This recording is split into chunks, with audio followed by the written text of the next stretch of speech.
আলমে বুঝাইছে, সেই বুঝাইলো মানে ইসরায়েলের পণ্য আমাদের রান্না শুরু হয়ে গেছে। রান্নার নাম আজকের পিকনিকের নাম হচ্ছে চুড়োই ভাটি পার্ট 2। এই যে মশলা শুরু হয়ে গেছে, একবারে মজমা মাখ, একবারে রান্না করছেন শরীফুল ইসলাম। চড়ুই ভাতি আজকে চড়ুই ভাতির রেসিপি একবার টাটকা দেশি মুরগ, একবারে সেই কালার। আজকে রোস্ট হবে, পাক রোস্ট। এই যে আমাদের দর্শক একবারে এমন সেন্ট পাইছে, 5 কিলো দূর থেকে চলে এসছে। এখন দেওয়া লাগবে, টাঙ্গাল লোক,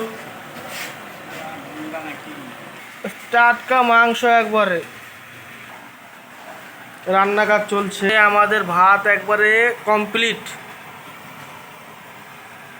আমাদের দর্শক খাওয়ার জন্য রেডি, দোকান পাশার সব বন্ধ করে এখন প্রস্তুতি নিচ্ছে খাওয়ার জন্য চুড়োই ভাতি। নেন, পিকনিকের নাম হলো চুড়োই ভাতি। চড়ুই ভাতি, ইয়েস ইয়েস। চুল পড়া কমায় মাত্র 45 দিনে। এই যে চুলের গতি দেখালেন, কিন্তু পাকে গেছে একটা চুল। আমাদের মাংসটা ইতিমধ্যেই শেষ, চলছে, এখন সিদ্ধ হবে, একবার সেই সিদ্ধ। আমাদের দর্শক সব খাওয়ার জন্য পড়ে আছে, ঘুম ঘুম ভাব। চুড়োই ভাতি অনুষ্ঠান চলছে আজকে। আজকে পিকনিকের নাম কি? চড়ুই ভাতি নাম আমার তো সমস্যা, অসুস্থ আমি না, অসুস্থ। পিকনিকের নাম কি? মিঠাই ভাতি। চুড়োই ভাতি পাক হচ্ছে একবারে সেই, ও মধু মধু রসমালাই, ও সেই কালার।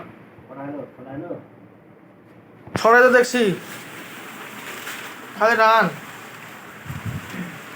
দর্শক আমার দুটাই ঘুরে ঘুরে আমরা দুজন আগে বেলি তো এখানে তুই ঠিকই।